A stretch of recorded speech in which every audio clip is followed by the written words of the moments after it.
Fenton of New York University, who I'm delighted to host today. Before I introduce Andre, you know the game by now. There are several ways of asking questions, either through the chat function on your right-hand side or by asking questions in the question box. I will determine whether to ask them for you in the middle of the talk or whether to call you onto the screen at the end of the talk. I'll also post a Zoom link for a more informal chat after the talk to say hi to Andre if you want to. Andre, I don't know if anyone already got you a glass of water, but if anyone from Andre's lab is watching, it would be lovely if you could get him a glass of water. He's been looking for one, but we didn't have time before we went online. So Andre is originally born in Guyana and only moved to Canada when he was 7 years old. He has since moved around a little bit. He's got a rather unconventional career, maybe not starting actually, but most notably in that he can call himself a real bohemian, in that he worked for the Royal Society of Bohemia before he started his PhD with Jan Borish in Prague. He then did a PhD at SUNY Downstate in place cells in Hippocampus, something that he stayed with. He then went back to Prague to do postdoc, and as I've just heard, that didn't work out because instead of postdocing, they made him into the head of the department within a year. And that lasted for a little while until he was recruited away, first back to SUNY Downstate, and then 10 years ago to New York University, where he's been a professor ever since. Yes, I guess he's been working on hippocampal place fields, but in the meantime, he's also found time to host a television series that has been lauded for its outreach in the Caribbean. Is that right, Andre? And he's also been called one of the top 100 Black scientists in America. So quite a distinguished scientist to host today on our series. I'm delighted. Andre, without further ado, thank you for coming, and the stage is yours.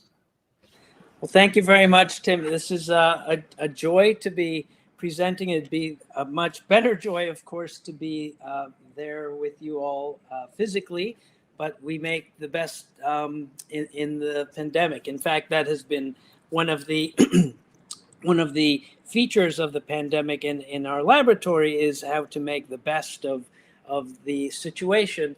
And what I'm going to talk about today, the learning to learn part and the control of cognitive representations, while it'll be focused on the neurobiology of hippocampal entorhinal interactions, there's a temptation, at least, to expand that as a lesson in some sense of how the mind and how experience can actually prepare us for dealing with adversity and, in fact, opportunities. So I'll just launch into this. My next slide is my disclosure slide. I've founded a number of companies. I'm on the scientific advisory board of a pharmaceutical company. None of this will be relevant for what I'll talk about today. But nonetheless, I'm disclosing this. Please feel free and inspired, in fact, to interrupt me and to ask questions as necessary through the appropriate mechanisms. My goal here is to communicate, and so especially if something needs clarifying, I'm very happy to be interrupted.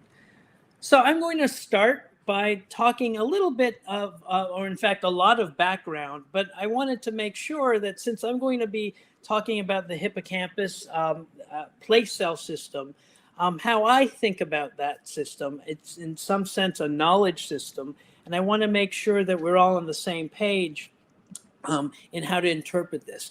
I'm going to show you a video I collected of a rat walking in an arena.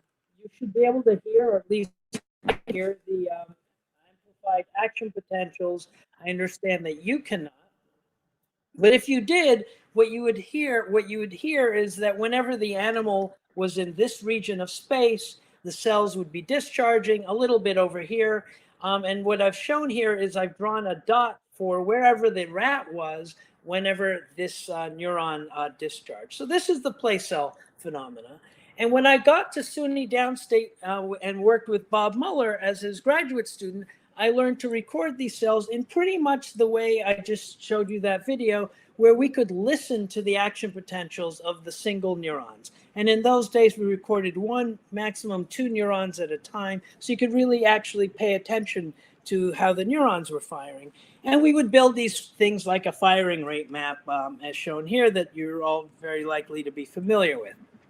However, something really annoyed me instantly as a graduate student, and it's shown here. Although this is a very nice firing rate map, the cell, the characteristic place cell, I would say to Bob, I'm listening to these cells, and on this occasion, the animal walks across the firing field, and on this occasion, it walks across the firing field too. And on those 2 occasions, they're separated by 37 seconds, so very recent in time. And they're very, very similar. So they're 17 milliseconds time resolution and 3 centimeters spatial resolution. And they're all more than 90% similar in the time series, in space and time. And yet, on this occasion, the cell fired a lot of spikes, and on this occasion, very few spikes. And I called this overdispersion, but I said to Bob, how can you draw a firing rate map that's supposedly representative of how the cell would fire? What's this tuning curve used for when you can't predict the spikes? He said, Andre, what you don't understand, it's biology. Biology is noisy. And so we went back and forth here. I said, this is not just noise. This seems, crazy noisy. It'd be impossible to use such a system to actually know where you are. It's so unreliable.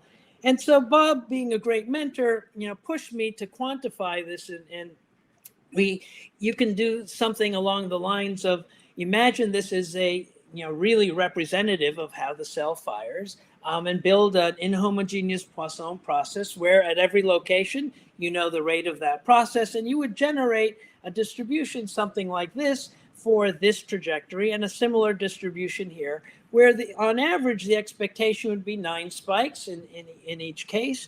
And on this occasion, we observed 19, which is very, very unlikely if this is a reasonable description of the activity of the animal. This average description is the activity of the animals or activity of the cell moment to moment. And on this occasion, we observed 0 spikes. Again, very, very unusual. So this observation right at the beginning of my introduction to place cells has really, in some sense, captured my interest. And as you'll see, I use this basic observation that these cells are very unreliable in time.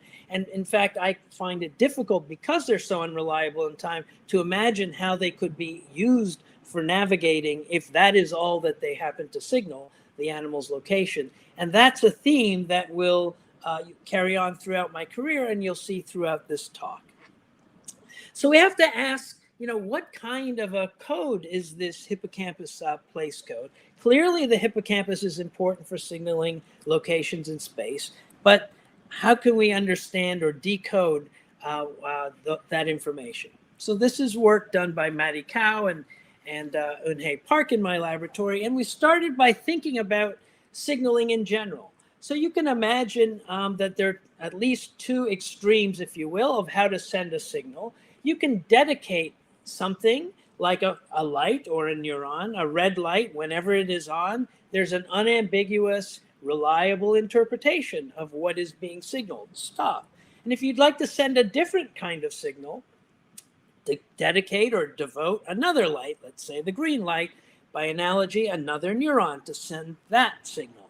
And so this is a very straightforward and common way of thinking about cells in the nervous system, and in fact, place cells. Each cell is dedicated to signaling the place where its tuning curve is. However, there are other ways, and so, for example, here,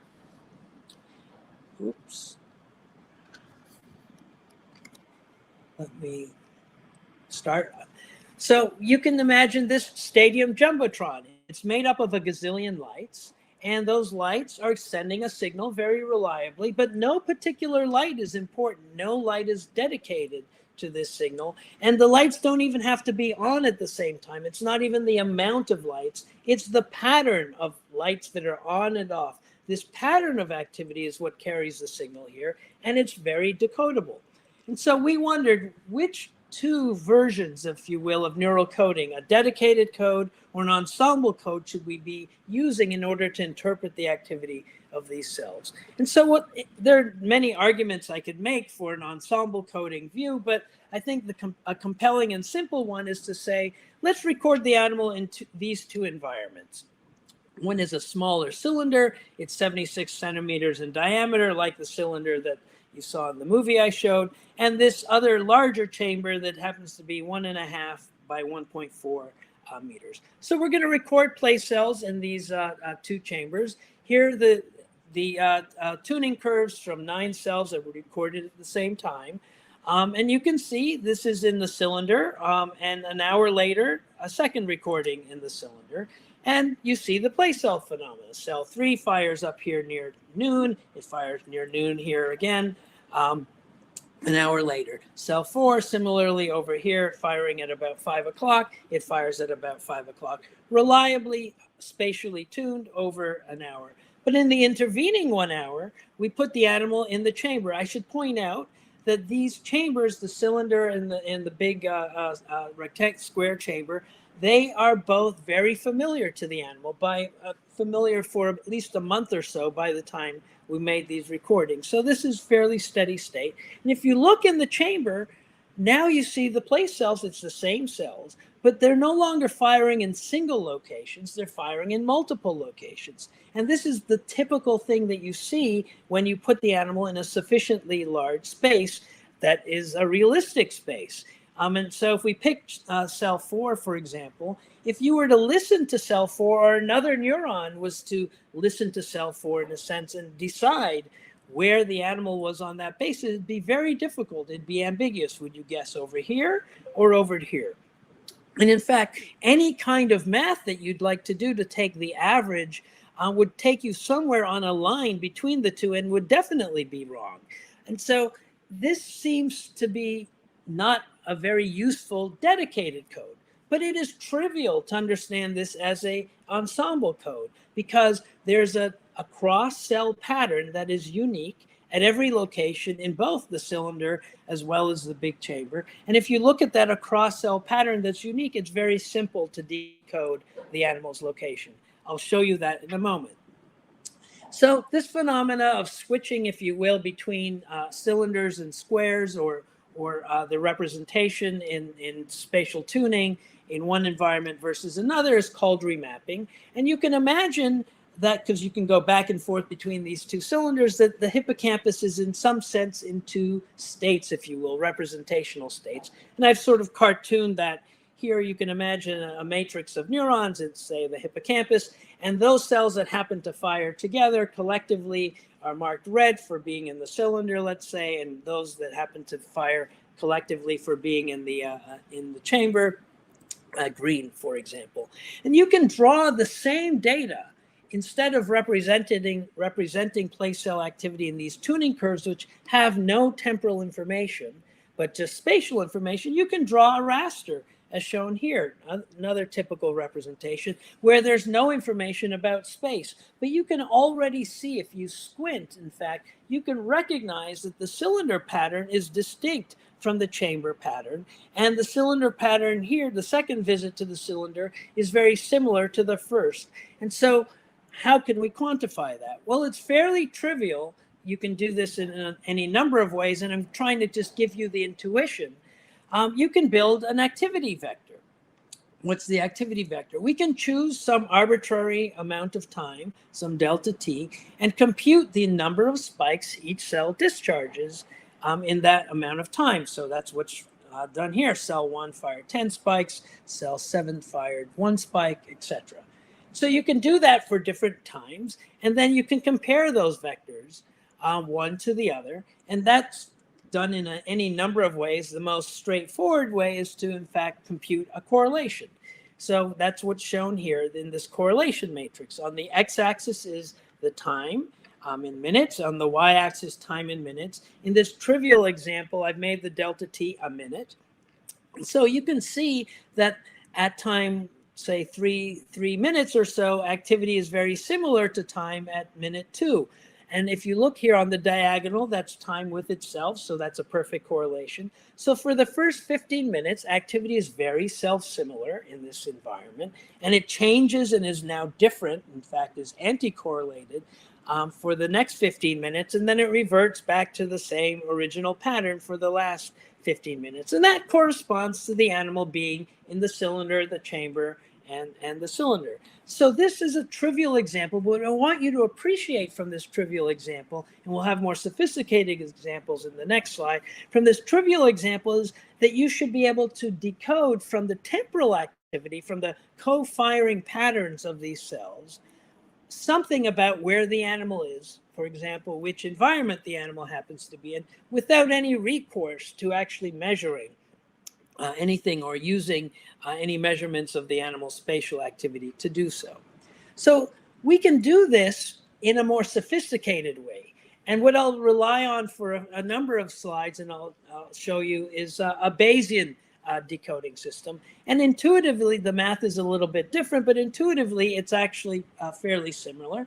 You take the tuning curves, if you will, or the activity that you observed in different locations of a number of cells, here shown one of them. You can build an activity vector which will describe the pattern of activity that you observe in a particular location. Every one of these locations across the cells has a particular activity pattern. We're going to work with sub-second time bins. In this case, it's 400 milliseconds. And we can compute based on these activity vectors in each location. We can compute a Bayesian estimate, a Bayesian posterior, of the likelihood of the animal being in a particular location, given an observation of some amount of some pattern of a cross-cell activity in a short interval, let's say 300 or 400 milliseconds. And so you can see that what's shown here is not a tuning curve, but an estimate of where the animal's likely to be based on this observation. And the observation is very close to where the animal actually is. So you can decode very well in this way, and we'll be relying on that in the work I'll show you in a moment. The last thing I want to talk about is the conceptual model that we'll use, that in fact most of the experiments, or all the experiments I'm going to show you, is embedded in. And so we want to explain how this system can switch, if you will, from signaling something or nothing, or signaling one kind of thing to another kind of thing. And the way we think about that is that there's mutual inhibition between these winner-take-all competitive networks. You can think of them as attractor networks, if you will. And the basic idea is cartooned here. You can imagine a set of principal cells that fire together, and when they fire together, they are in one way or another coactive, and so they're receiving mutual input, or they're mutually connected. And so I've cartooned those cells that are mutually responsible, or at least signaling the same kind of information, red. You can imagine another pool, the other pool of cells that might have some other functional coactivity for reporting, if you will, blue.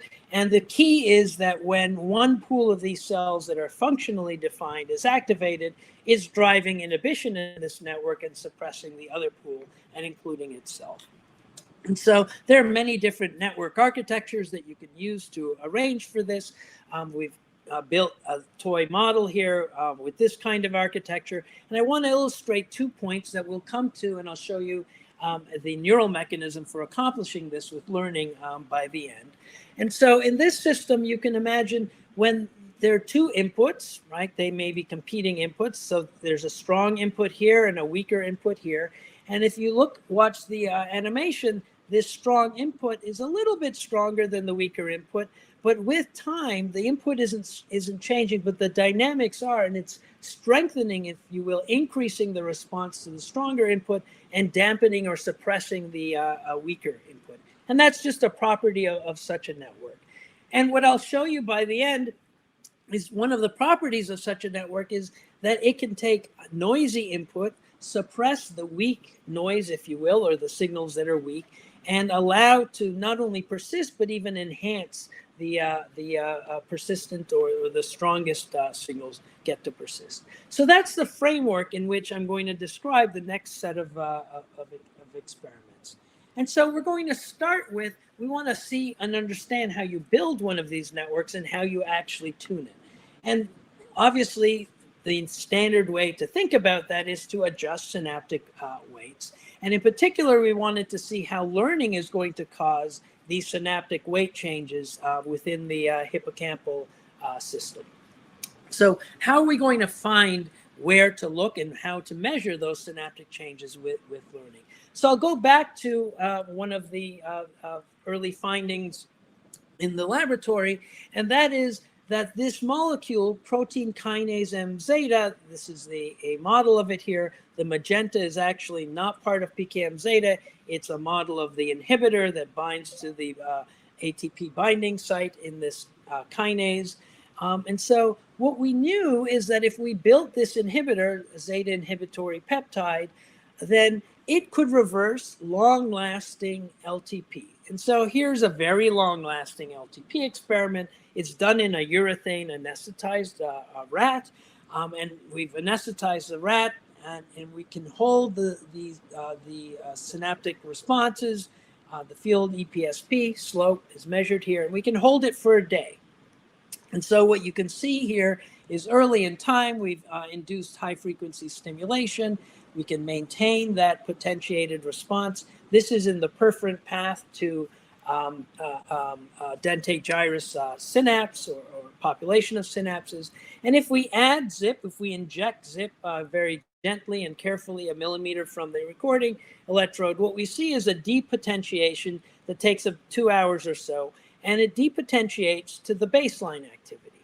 So that's quite remarkable. There are very few, in fact, there's nothing that I know in the literature, and we've just discovered another molecule that can do this. It's something that there are many molecules that can inhibit the establishment or induction of LTP, but only PKM zeta inhibitors have been published to demonstrate that you can depotentiate an already stabilized or maintained potentiated response like this.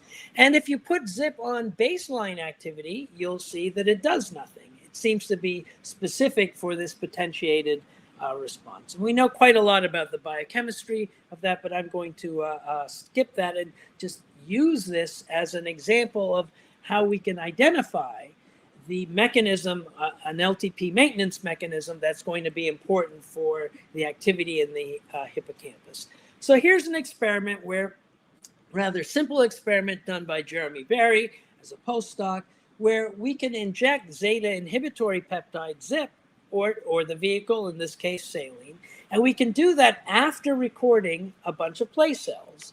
And we can then record the same cells after the injection and ask, using that Bayesian decoding system, how well are we able to decode where the animal is from the place cell activity across the ensemble.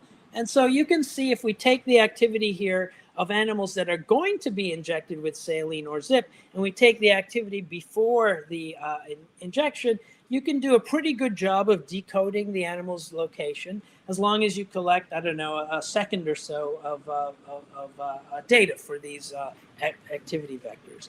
What happens now after you inject zip or saline and try to do the decoding? What you can see here is that after the zip injection, all the information that you were capable of using to identify the animal's location is lost. And it's lost in particular when you take you build your posteriors, or your priors, you take the activity patterns before the injection and then try and decode the animal's position from the activity after the injection. And you do much better with saline. Just so that you don't imagine that we've destroyed place cell firing, we haven't. If you now try to decode the animal's location from the post-injection activity using another half of the recording session, you actually do just as well as with saline across the recording gap. So these cells They remain place cells, they act as place cells, but somehow PKM zeta is crucial to maintaining the information that can be carried with these cells. What about if we look at memory? And so I'm going to use a place avoidance task here that we've developed, show you a movie here. This is an animal on a rotating arena. We'll be using these rotating arenas going forward. The arena is rotating fairly fast, 1 revolution per minute, but this is sped up 5 times, otherwise it'd be very boring to watch. And you can see that the animal explores all parts of the arena. It walks around. This area marked gray is going to become active in the next types of sessions where we actually condition the animal to avoid going to that region. And we condition the animal to avoid going there because whenever the computer detects the animal in that 60-degree wedge, then it will electrify the floor. Since the animal is here, it will feel the shock there and it runs away. And it does this conditioned avoidance quite well. And it will learn to do this, and it can remember to do this for a month. So in this case, we can come back for a day later, inject the vehicle, in this case saline, and put the animal back, turn off the shock, and just look to see what the animal does. The animal can recognize this location of shock because it can look around the room. There are things on the curtains. Here the animal runs away, not because there's shock, the shock is off, but likely because it's remembered that it was shock there. What if we inject the PKM zeta inhibitor, and you can observe the animals here behave as if they have no recollection of ever having been shocked there. And we can actually quantify this. And if I showed you the parallel movie, when this animal was naive, you couldn't tell the difference between post-zip behavior and this. And again, if we were to now start and condition the animal, if we were to turn shock on again, it would have no difficulty in learning a new avoidance once the zip has metabolized. So Alejandro in the laboratory, a postdoc, was interested in understanding which neurons in the hippocampus, and better than which neurons, which synaptic compartments in those neurons are activated when the animals form this memory. And so he switched now to using mice. Here's a movie of a mouse doing the same place avoidance task. And so the reason we switched to mice is because in this case, we can genetically tag these mice, and in particular the neurons. So this is an ARC, a mouse where we can inject tamoxifen to activate Cre recombinase and excise through recombination a stop codon, releasing the ability of the cell to now express EYFP. And so the cell is now going to express EYFP, if you will, permanently. And so we can come back at any point in time, sacrifice a mouse, and look to see which cells are expressing EYFP. And in particular, Alejandro injected the tamoxifen and activated this tag after the animals had 3 training trials for 30 minutes. So they have a very strong memory. He injects it, and now we can label those cells that were activated as the animal actually performed the avoidance on day 3. And the control animals have exactly the same training regime, except that they're never shocked. Okay, so what do we see? What Alejandro can do is he can now make hippocampus do immunohistochemistry, and we can look for EYFP as well as the PKM zeta inhibitor. We have the PKM zeta. We have a very good antibody for PKM zeta. And so we can look for which neurons that are expressing EYFP, the memory tag neurons, are also expressing PKM zeta. And we can do that in different dendritic compartments. We can actually do this using expansion microscopy, and we know the distribution at spines, etc. I'm going to focus here on the different synaptic compartments. This is CA1. We'll focus here on CA1, pyramidal cell layer, the stratum radiatum, and lacunosa moleculare.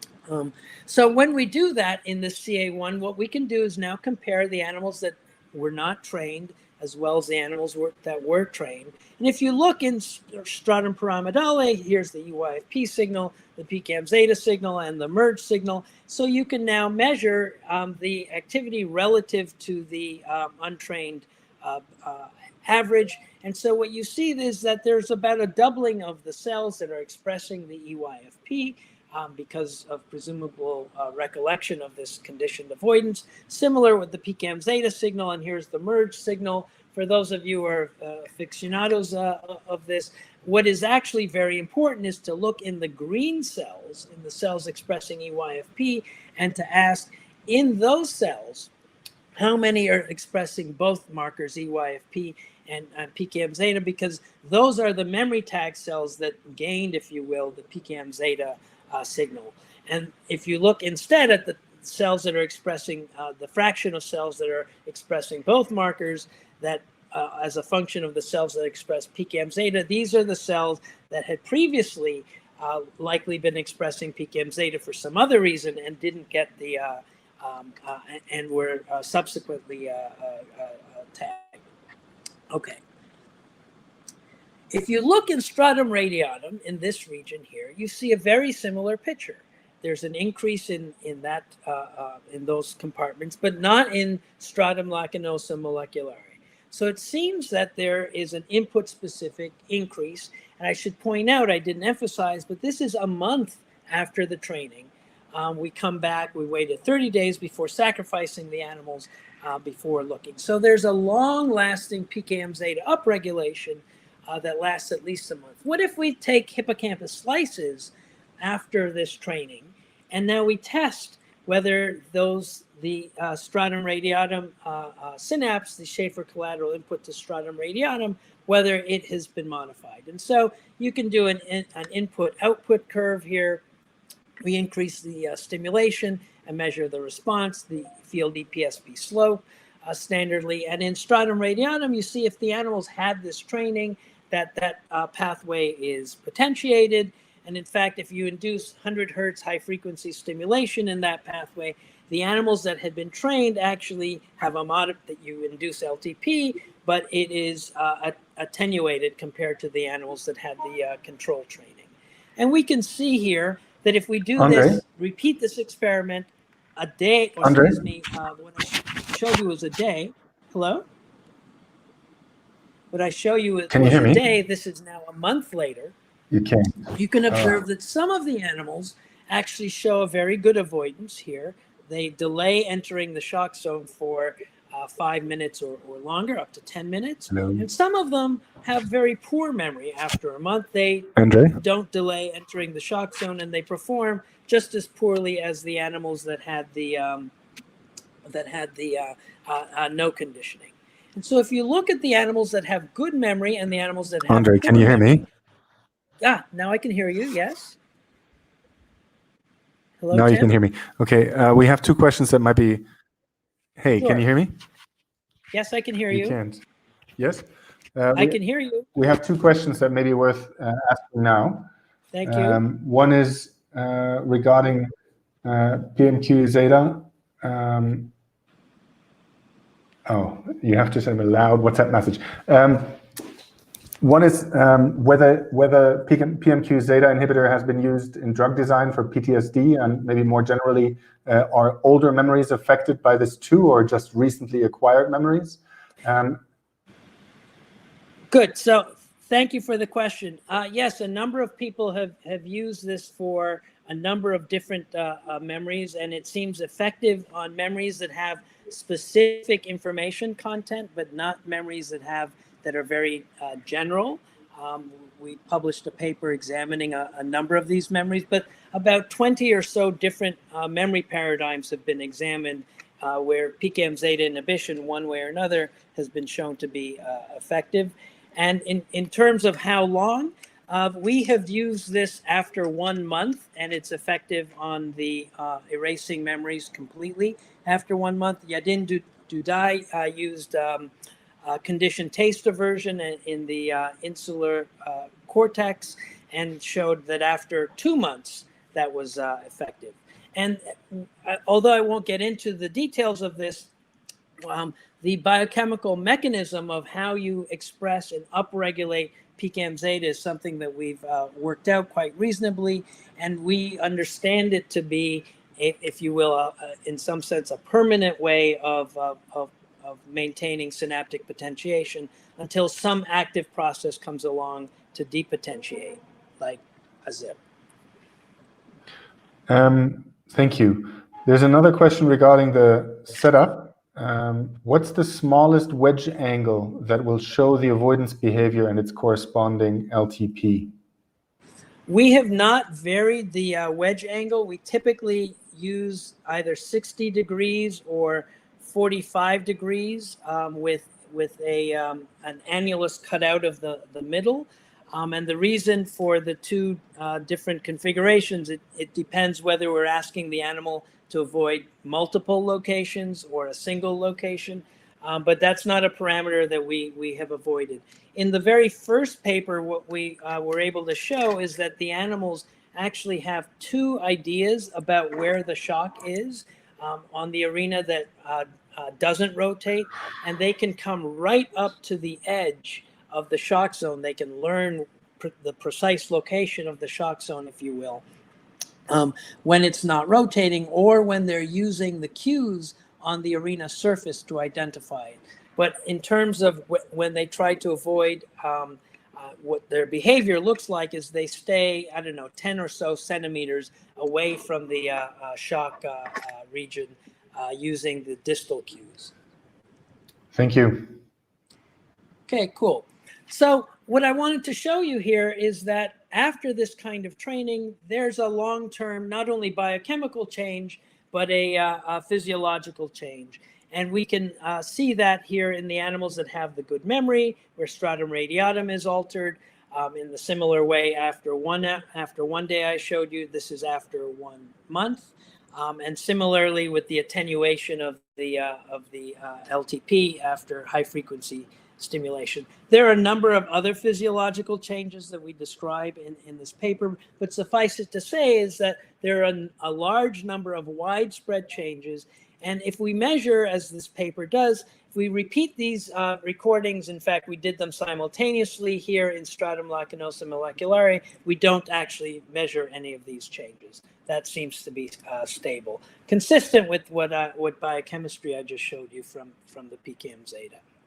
So what I hope to have convinced you of is that acquiring this, active place avoidance memory, in particular, it seems to cause long-lasting, we can measure it for at least a month, pathway-specific, stratum radiatum, not stratum lacunosum moleculare, for example, and widespread, because we're able to measure this in the field potentials, biochemical and physiological changes, and these can be detected for at least a month.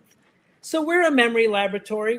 We were excited about this. However, it was always annoying, and in our conversations for a couple of years within the laboratory, we always scratched our heads and puzzled over why these changes that we were expecting to perhaps be sparse were so widespread from this particular training. And they lasted an incredibly long time, a month. And remember, the training experience was only 3 sessions, for example, 3 30-minute sessions, so an hour and a half of experience.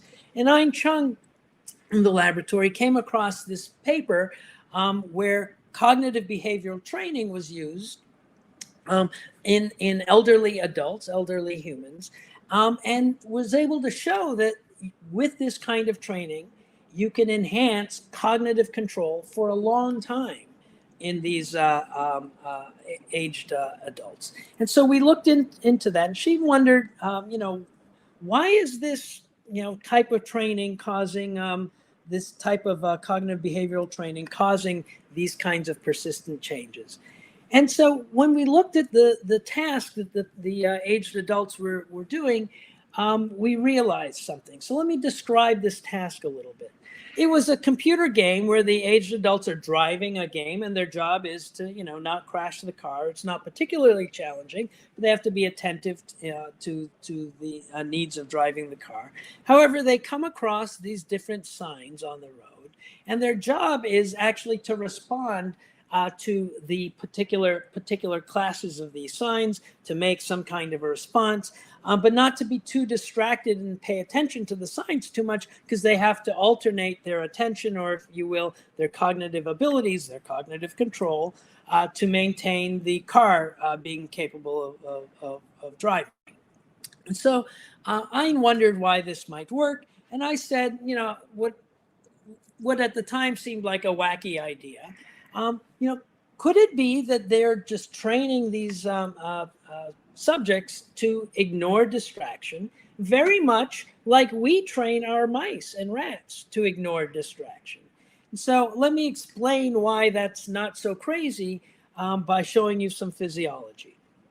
So I'm going to switch from the electrophysiology to using calcium imaging, in this case with one of these one photon mini scopes. So here we can image, it's the CA1, and we can image it in a mouse that's been virally infected with GCAM6F. And so what we can do is, record a bunch of these cells. Here's a subset of recordings, say 50 of these calcium traces. This is the delta F over F signal. And we can do it while the animal's doing this place avoidance task. And so that's what Elliot Levy did for his PhD thesis. And Milena did a similar experiment using tetrodes, recording directly from the dentate gyrus, which you're going to see me talk about a lot in the subsequent slides. And so what we could observe is the place cell activity in the two reference frames, if you will, the stable reference frame of the room in which the shock zone is defined. The animal can look around the room and understand where it is. And in the arena reference frame that happens to be rotating. And it's rotating, and because it's rotating, we can track the animal's location specifically on the arena surface. And if you do a little bit of math, here we're going to use time intervals of 133 milliseconds, and we can compute how much information is in this ensemble about the animal's actual location in the room. And we can similarly, from the same time interval, ask how much information is there about the animal's location on the arena surface. And what we observe when we do that is the following here. If you compute this for the ensemble, you'll see that the ensemble activity switches from signaling locations in the arena to locations in the room to locations in the arena, back and forth. And it toggles back and forth, and it takes about 5 to 10 seconds or so, sometimes even longer, signaling activity preferentially in one frame or another, alternating back and forth. But this alternation is not random. In fact, if you plot here the likelihood or the probability of observing room preferring activity or arena preferring activity at each location, what you can see is before we start conditioning the animals while they're just walking around, there's no particular place that this is activity is organized. However, once the training begins, here are 3 training trials, you can see that it's very, by the hot color, near the shock zone. When the animal is close to the shock zone, we see a propensity, a very high likelihood of the activity being in the hippocampal CA1 region, representing the animal's location in the room, right, adjacent to where it can be shocked. And when the animal goes far away from there to the opposite side, activity mostly represents where the animal is on the arena surface. And so this toggling back and forth, if you will, this dynamic functional grouping of the same ensemble of activity is the definition, if you will, of cognitive control. The animals are switching back and forth between these, the hippocampal CA1 as a population is switching back and forth between these two ways of representing positions in space. And in particular, it seems to be judiciously organized around where the animal happens to be trying to avoid a place in the room or far away from there. And so we use this insight to come up with this wacky hypothesis, and we designed the following experiment. So we're going to give the animals 3 different tasks to do in 3 what are almost identical environments. And the environments, look like this. It's a rotating arena. The animal can walk around in the arena. In one condition, the cognitive control condition, this is the same training memory system that we had used before. When the animal enters the 60-degree shock zone, we will electrify the floor. It learns to stay away from there. In the place learning condition, the animal is going to avoid exactly the same location, and the environment looks exactly the same. There is, however, one difference. On the arena surface here is a little bit of water. It's about 1 centimeter of water or so, so it comes up right to the arena surface here, and it is removing and making turbulent the olfactory cues, so the animal has a hard time to locate itself on the arena surface, attenuating, if you will, the cognitive demand to ignore the irrelevant stimulation or the irrelevant signals of locations on the arena surface, which it has to do here. And similarly, in the spatial exploration group, they're just put in the arena. They're the untrained group, if you will. They're put in the arena for the same amount of time, but they are never shocked.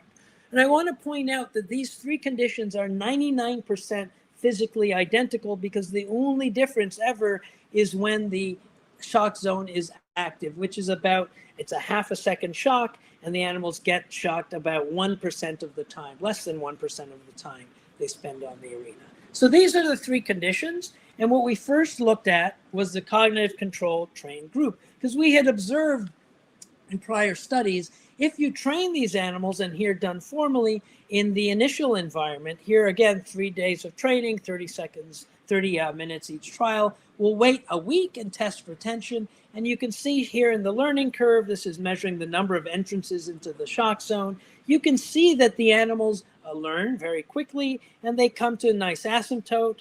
But if you take them after this training 10 days later and put them in a different room, a subsequent training session, in a different room, a different shock zone, different cues, in fact, different arena, everything we could manage was physically different in this condition. Yet the animals perform extremely well in this subsequent training. And so that's quite remarkable. There's nothing in common that we had control of or could identify, but yet the animals have learned this place response better. So they seem to have learned, if you will, to learn, because that's the classic way it's been demonstrated. Being a little skeptical, we checked with the other groups. So this is the spatial exploration group, place learning group, and the group I just showed you. And you can see in the subsequent training, the cognitive control trained group are indeed better than the animals that had these different kinds of prior experiences. And they're, in fact, no better than the cognitive control trained animals were on their initial experience. You can look at this in a different way. What's shown here is the number of entrances into the shock zone on the first exposure in the subsequent training. And you can see here that the animals that had cognitive control training, they enter the shock zone immediately, just like the others, but they very rapidly learn to delay entering the shock zone, where much more so than the other trained animals. And the other trained animals are no different than the cognitive control group had been on their initial training. So those of you who are skeptical, might imagine that there happens to be something residual here. So being a skeptic myself, we insisted on looking at a completely different task in a third room. So the animals, after their initial training, were given training in a T-maze with opaque walls, and they're trained in this case deliberately to go to avoid shock, let's say, in one arm. So they have to run, let's say, to the right. They get 10 trials here, and then we force them to run the other way, to run to the left, and they get another 10 trials. And the interesting thing here is the initial training it should be simple and straightforward. But if the animals have learned cognitive control in the second session and the third session, they have to, in some sense, be able to discriminate between what they recently experienced as a safe or punished arm, and distinguish it from what they had 10 minutes ago or half an hour ago experienced as a safe or punished arm. And if they're able to sort that out effectively, they'll be able to do better. And that's exactly what you see. In the cognitive control trained animals, they learn the initial avoidance just as well as the other groups. But as soon as they have to do cognitive control to avoid the location of shock that has been reversed, they're much better. And they continue to be much better even after the next reversal. So this training seems to cause some kind of change that is beyond merely storing the memory. And so we're interested to know what might have happened. Where would the changes be? So we rely on our friend PKM zeta, and we do immunohistochemistry after this initial training. And I'm going to focus here on the dentate gyrus in the upper blade in particular, because you can see after this training in the upper blade of the dentate gyrus, the suprapyramidal blade of the dentate gyrus, there's a lot more PKM zeta expressed, and this expression is here for a week, but you see it at least for a month, and it's more than the infrapyramidal blade of the dentate gyrus. And it seems to increase in particular after this cognitive control training, but not after the place learning to avoid the same location, but with water on the arena, nor with this spatial exploration. And so, Andre? Yes? Go ahead. Does the setup recognize if the mouse is in the wedge area? Is the camera ML vision monitoring? Yes, the camera's side question here. This is all done automatically. The camera is being monitored by the computer, and the computer decides when to electrify the floor and not to. All right, thank you. Okay, sure.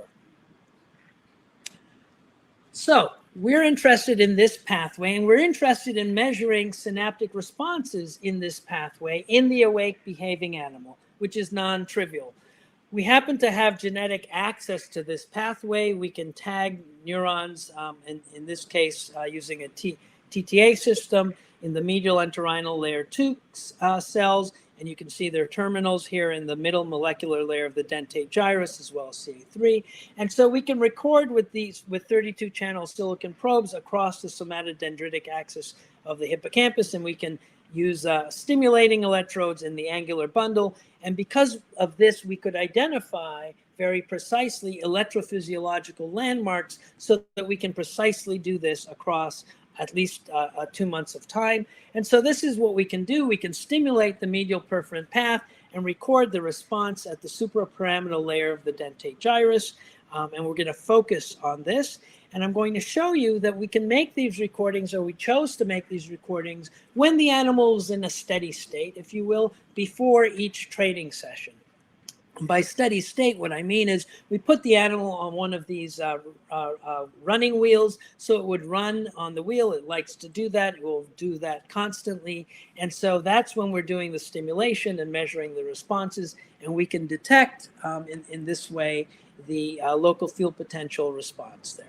And we can do it before every training trial, and I'll focus here a week after training on this retraining trial, and we can compare the synaptic response in that compartment as well as others. I'll focus here, and what you can recognize from this single experiment, this single stimulation response, is that the response after the training seems to be shallower. The local field potential seems to be have a shallower slope or weakened pathway.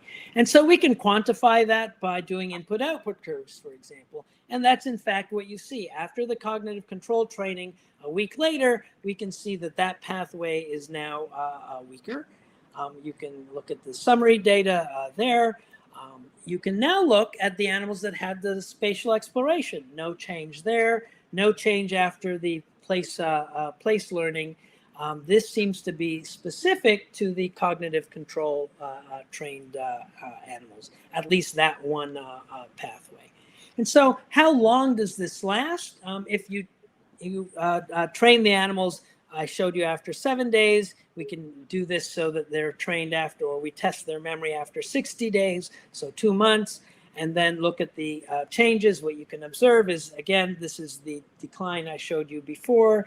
That modification lasted 1 week, and it lasts at least 2 months. So there's a very, very long-lasting change in this pathway. I want to show you one more way of demonstrating this, because if I continue, I will come back to these dentate spikes. So the medial perforant path delivers, if you will, excitation in an event called a dentate spike, a type 2 dentate spike, or as we say, a medial entorhinal originating dentate spike. Here's the current source density sink, where you see that input arrive in that compartment. And there's a second type of dentate spike one that originates in the lateral entorhinal cortex, or a type 1 dentate spike. You can see the sink in the outer molecular layer here, in the upper and the lower parts of the dentate gyrus. And so this is the pathway that we had observed the change in. We did not observe a change in this pathway with training, although I didn't show it to you. And you can see even in the spontaneous activity that after the training, after this cognitive control training, you get a shallower response to the dentate spike in this part of the middle molecular layer. And that is not observed in the infrapyramidal layer, where the lateral entorhinal cortex arises. So there seems to be some input-specific, long-lasting change, and you can even measure it in spontaneous events. This may seem confusing to some because you might have been expecting a strengthening of that pathway with learning or memory. And I want to show you that, in fact, you can demonstrate that, and consistent with work that we've done before, if you take the brain out of the animal. So if you make hippocampus slices, and then you repeat the input-output curve assessment of the medial perforant path response, you can see after cognitive control training, or in this case, after place learning, you get a strengthening of that pathway in the suprapyramidal blade of the dentate, but not the infrapyramidal blade. And I want to point out, for those of you who do this kind of experiment, you recognize that in a hippocampus slice, it is very quiet. There's very little spontaneous activity. In contrast, in the awake brain, or in even the urethane anesthetized brain, there's lots of ongoing activity. And it's that ambient activity that turns out to be important. And so we decided to investigate a mechanism for this. I won't give you the alternative mechanisms, but we hypothesized that this kind of training had recruited inhibition that was not just responding to the stimulation, but was responding to the ongoing, if you will, tonic activity. And so in order to investigate that, we can make these recordings in mice. These mice are now GAD-Cre mice, so they're expressing the Cre recombinase in interneurons, or neurons that express GAD2.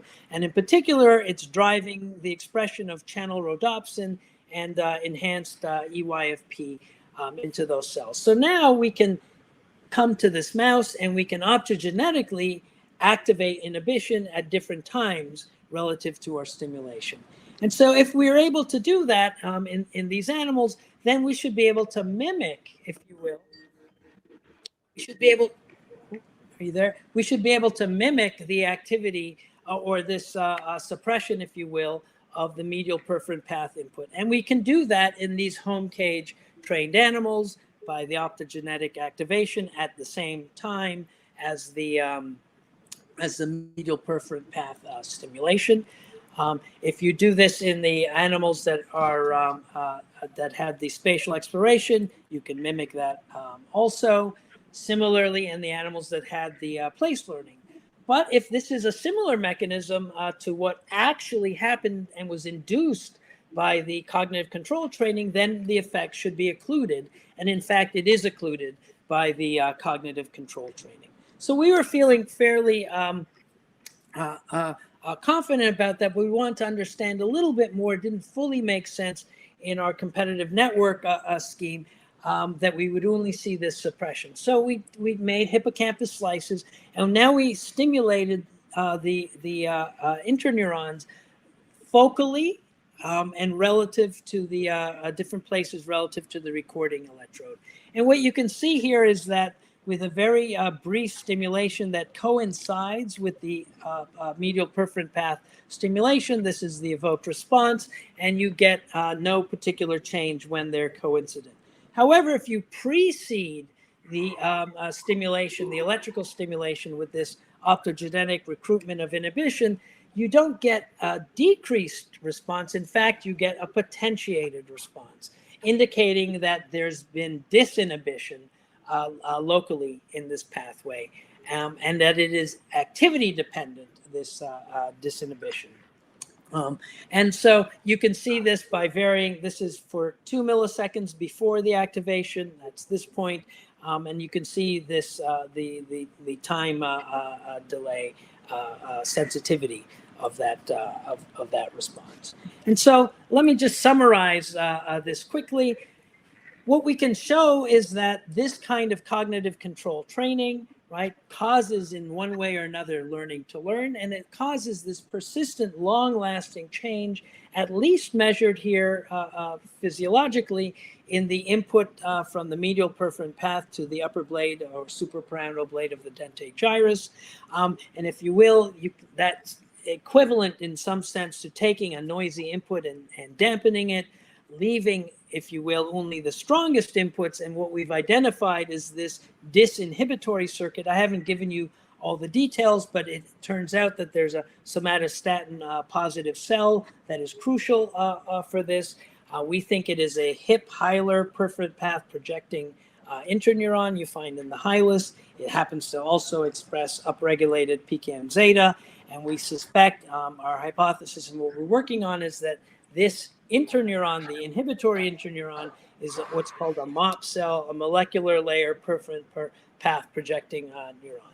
And in this case, you can actually increase, if you will, the signal or the potentiate the inputs from the strongest activated cells. So what I hope to have shown you here is that there's this kind of cognitive training in the presence of these irrelevant local cues. You can think of them, if you're a meditator, as sources of distraction. This is sufficient to change this entorhinal dentate gyrus circuit function for months. And these changes are observable, if you will, beyond the changes that you can observe from the simple place learning itself. So I could stop there and just give you a general conclusion, or if you'd like, I can also talk to you about how that dentate spike is controlling activity through the rest of the hippocampal circuit and that would take another 10 minutes or so. Yeah, we're about an hour live, so I think you have some time. Do you wanna take us through the last bit? Sure. Okay, I'll try and go fast. So this work is done by Dino Dvorak, and he started to wonder, well, how does this system actually work if it's going to learn to do place avoidance or anything else? It's got to encode what is actually happening, and it also has to somehow recollect. And so do you have different recollection cells and different encoding cells, or how could this possibly be organized? And importantly, how is it controlled? And I'll show you the answer here and then work through the details of how we got here. So the answer is, and you can see it in this PLOS Biology paper, is we can observe in hippocampus CA1 these rhythms. And what I'm tracing out here is the theta rhythm in black. But on top, superimposed on that rhythm, is a slow gamma, say 30 hertz or so rhythm, as well as in yellow here, a mid-frequency or say 70 hertz or so rhythm. And what happens in particular in CA1 is when the slow gamma dominates, you'll notice they also have phase preferences, but when a theta cycle is dominated by these slow gamma oscillations, what we call slow gamma dominance, it's under those conditions that the hippocampal activity, the place cell activity that started with the overdispersion, if you will, they no longer signal where the animal is. They signal someplace remote from where the animal is. For example, the place that the animal is going to avoid, that is the shock zone. And then when most of the time activity is in this yellow state where the mid-frequency gamma dominates, activity is actually local and representing clearly where the animal happens to be. And so I can walk you through this single example and show that this is quite robust. What's shown here is red. In red is our measure of slow gamma dominance, if you will. It's simply the ratio of the slow gamma signal compared to the ratio of the mid-frequency gamma. And when it is peaked, right, it's a couple, say fourfold greater, we call that slow gamma dominance. So let's look at these 6 place cells. Here are their tuning curves, okay, during this 4-second period of time. So when the animal was at the beginning of this interval of time, his location was down here where he's avoiding, and cell number 3 fires the the animal is in the location of the firing field of cell 3. Similarly, the location of cell 5 and 6 and 2, not very much activity there. But look, cell number 1 with its tuning curve over there, it fires. It's a weakly firing cell, but the cell fires. As slow gamma dominance occurs, the animal is not changing its location. Its location remains down here. However, which cells fire changes.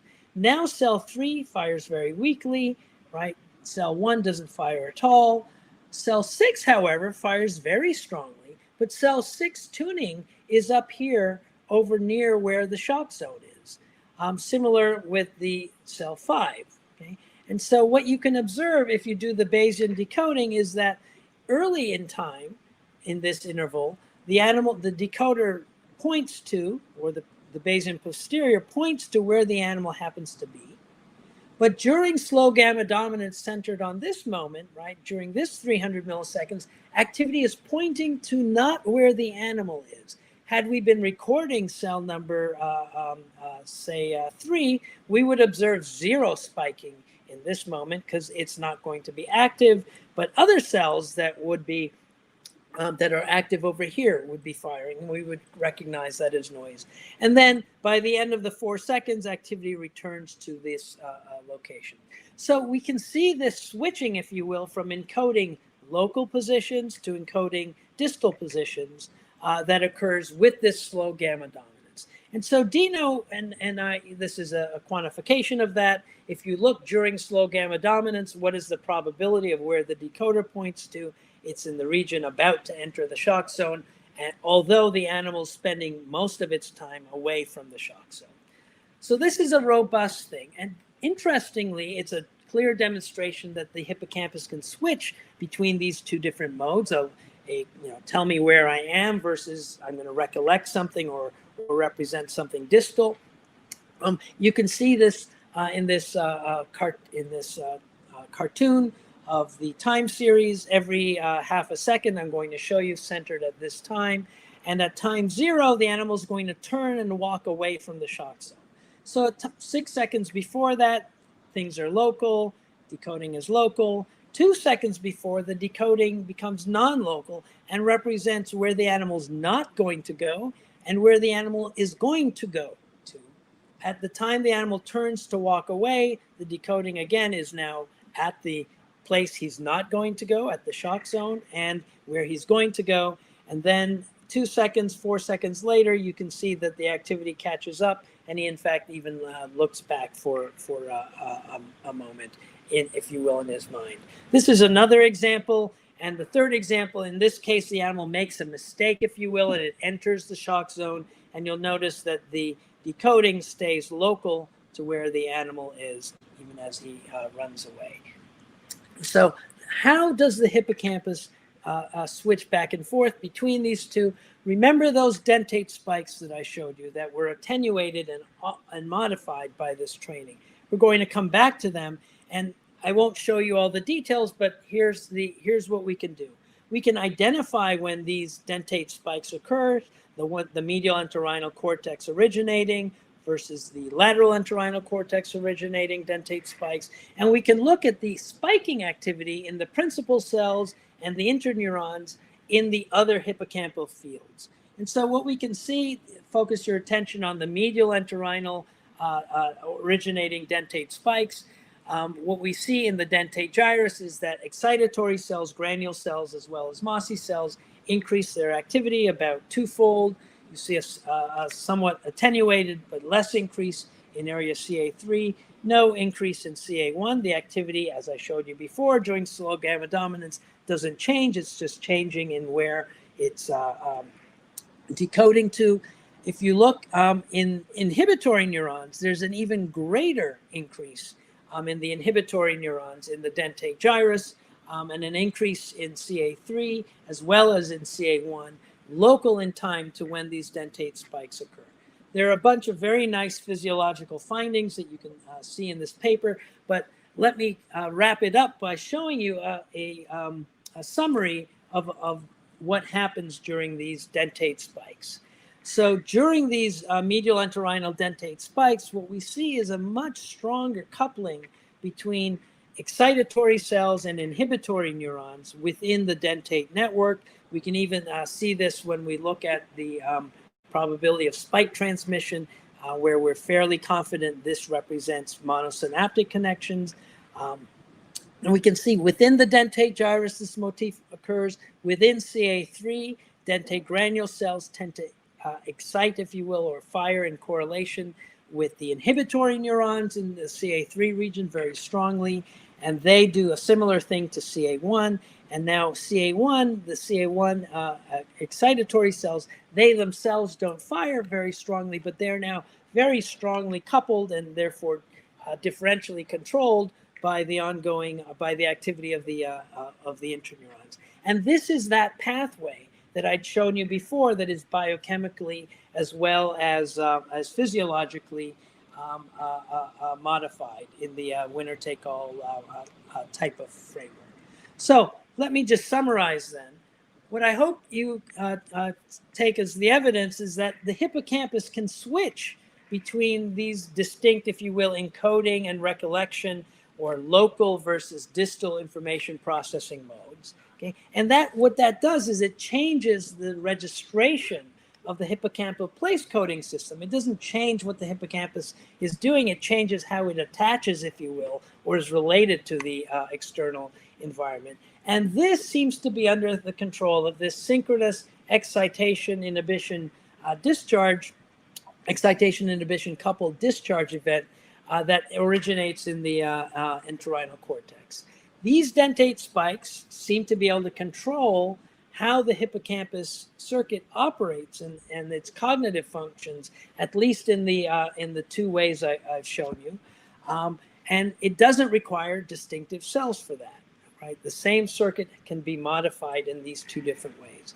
And since this is the same circuit that the PKM zeta modifications occur in and the physiological changes occur in, and they last a very long time, this is in fact, I find very compelling and in fact optimistic evidence that with the right kind of training, so what I call appropriately curated cognitive training, it can persistently adjust the information processing in this circuit. Not merely storing a memory, if you will, but also changing how this circuit can function. And that demonstrates in some way that this experience, this early cognitive experience, can change the processing and in fact the potential for processing of future experiences. And so with that, I thank you for your attention, and I'd like to thank the funding sources that supported the work that I presented here, NINDS and Institute of Mental Health.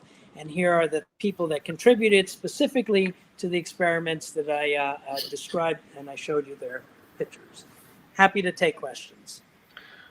Thank you very much, Andre. I'm going to minimize your screen, and I already have our first question asker on screen. Michele or Michelle Nardin, go ahead. Thank you. Yeah, I mean, I have a question, which is actually like a few questions together, but I haven't got how important the dentate gyrus is for the place avoidance task.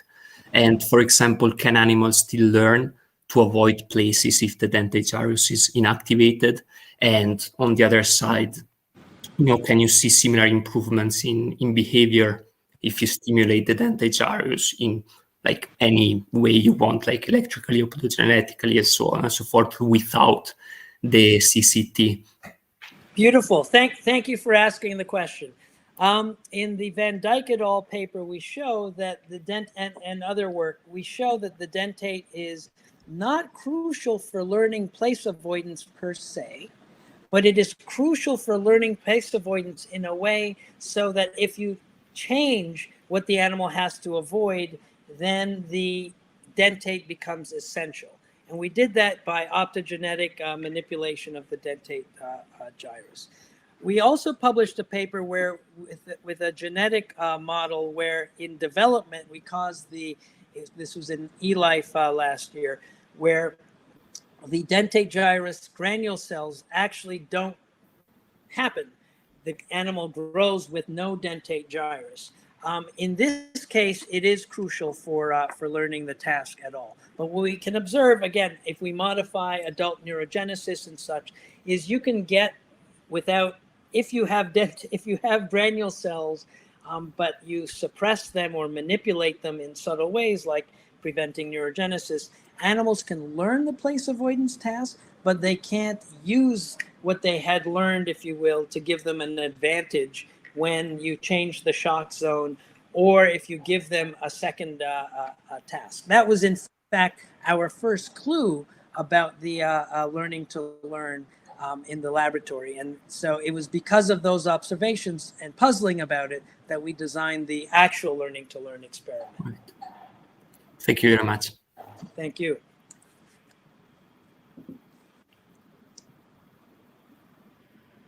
Andre, I have a few questions from someone who didn't want to come on screen. In the T-arm experiment, if you give a shock on the left side first and a much less potent shock on the right side the second time, would the rat weigh its decision to go to a particular arm in a later trial based on that as well?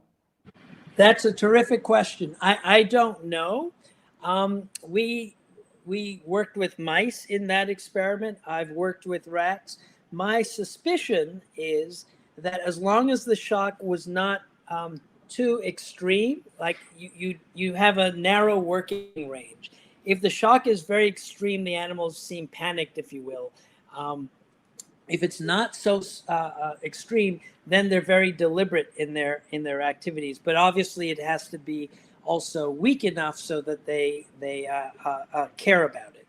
And so my guess is that they would make, if you will, the economic choice to prefer the place of the lesser punishment. But we've never done that experiment. Thank you.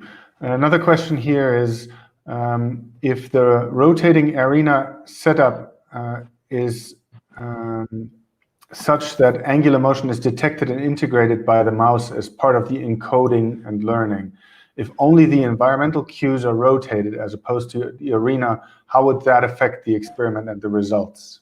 Okay, very nice question. It turns out that I think it matters whether you physically move the animal or move the environment.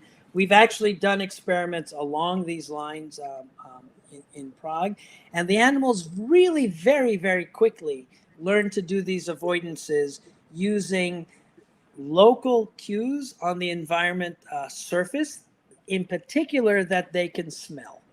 Okay. We can confirm that with the water, but a more brutal way to confirm that is to make the animals anosmic with zinc sulfide in their on their olfactory epithelium, so that destroys the epithelium. They hate it, they're very upset, and then they can no longer avoid locations on the arena surface, which I didn't show you, but we have studied extensively. If, however, you put visual cues, right, and have those visual cues rotating such that they could use them to avoid information, to avoid places that are rotating, what you see is that they tend not to use those cues. They use those visual cues in preference, if you will, to avoid locations that are anchored to those distal cues and are stationary. Thank you. Another one is, what if you try to distract the mouse with some food that also rotates in the cylinder, maybe possibly at a different frequency on a different disk? So what we do is we actually drop food on the arena surface when we do these experiments with rats, which we also do.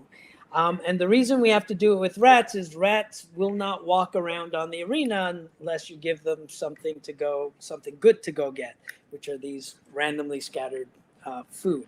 And so what I can tell you is that when we do this with rats, we're not rotating the food in any particular way, but we're rotating the arena. So the food rotates with the arena. And so the animals learn to do a very beautiful and precise avoidance. If I had more time, I would have shown that video where the animals go right up to the room-defined place to avoid, and they go right up to the arena-defined place to avoid that happens to be rotating. If the animal is desperately hungry, which is something that we learned not to do, if the animal is very, very hungry, what they will do is they will allow the food to accumulate in the punished region, okay? In particular, the rotating punished region. And when it gets accumulated enough there, then they will adopt a particular crouched posture, and they will go deliberately into that region, suffer the shocks, they're not that bad, and they'll collect all the food and then run away again and not enter it for a while. In fact, if you do the information decoding that I showed you that was switching between room and arena representations of the rat, what you can see in the details of that is very often the animal will enter the shock zone, okay, but only just the border of the shock zone. And it corresponds to the animal going relatively slowly, going almost deliberately into the shock zone, getting shocked and leaving. Okay? And if you look at the hippocampal activity is predicting that he's going to do exactly that. It's not that he's making a mistake, if you will. It's almost as if the animal is choosing to check if the shock is still on, and you can decode that in the activity.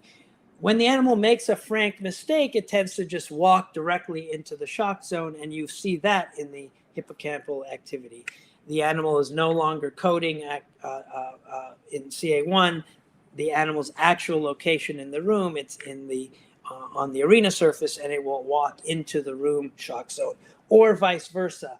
It'll code the activity or where it happens to be in the room very well, but walk directly into the arena shock zone if there's a rotating shock zone. So all to say, the animals seem to have awareness, if I can say it that way, that's quite precise of where they are and where these shock zones are. And you can recognize that by this sub-second, behavioral time scale decoding of activity while they're doing the avoidance. And we can play with whether the shock is on or off in each reference frame, or how we change that, which is something that in various other papers we've done. Cool. All right, Andre, I think we'll take this as the conclusion of the official part of your talk. Thank you again for coming. We'll now go, there's one more question just popped up. Hold on. Could you define what you mean by cognitive control and what minimum task requirements are? Looks like you mean the need to ignore the distracting cues, but in your experiment, it's more like switching between the more informative reference frames. Okay, very good. Thank you. So the cognitive psychologists define cognitive control and make it essentially synonymous with attentional control or executive control in the following way: that there is more than one, if you will, information stream, right? And the subject is going to judiciously choose to process one information stream over another in pursuit of a goal, okay, in terms of accomplishing a goal. And so what's typically done in primate and human work is to show a Stroop test. So I can show you a color. Let's imagine I show you something that is red, and I write in the characters RED in red font. So I can ask you, please, can you call out the color of the font and ignore the meaning of that word? And so when I show you red written in red font, there's no particular cognitive control demand. But I can show you the word, if you will, blue, okay, written in red font, where the answer for you is the same, red, but the word, the meaning is blue. And this is taken as the canonical demonstration of cognitive control in a human. There are two information streams, if you will, the meaning of the word and the color of the presentation, and you have to judiciously, in the accomplishment of the goal, to fulfill the instruction, have to choose one over the other. So that is much harder to establish in a non-verbal subject and in an animal, including in primates. However, the activity in the hippocampus that we see is exactly what defines this. The activity can either represent locations in the room or locations on the arena surface as the animal walks through the environment. And it is judiciously, if you will, preferring to represent activity in the room when the animal is close to the room shock zone. In other work, we can show when there's a meaningful arena shock zone, it chooses judiciously to represent activity relative to the arena shock zone when the animal is close to that shock zone. And in the task that I showed you, you can see that the activity is not even always in the room frame. It is preferentially in the room frame. And on average, I didn't show you the average activity. You'll see that it actually is suppressed, or it changes the expression in the arena frame. And the arena frame activity is only observed reliably when the animal is far from the room frame shock zone. So this, according to almost any definition, in fact, may even be the most clear demonstration of what you would expect the brain to be doing during cognitive control. And we can observe that obviously in an animal, much harder to do in a human, and hasn't been shown like that in a primate. Thank you. Thank you. So I think now we'll really cut it. And I posted the link for the wrap-up if you want to come to the podium and ask some more informal questions, or just simply don't want to have them on YouTube. Like I have a dumb question that I'm going to ask in the Zoom room rather than on air. Do come join us. And for now, thank you, Andre, and see you in the Zoom room. See you all. Thank you. Bye.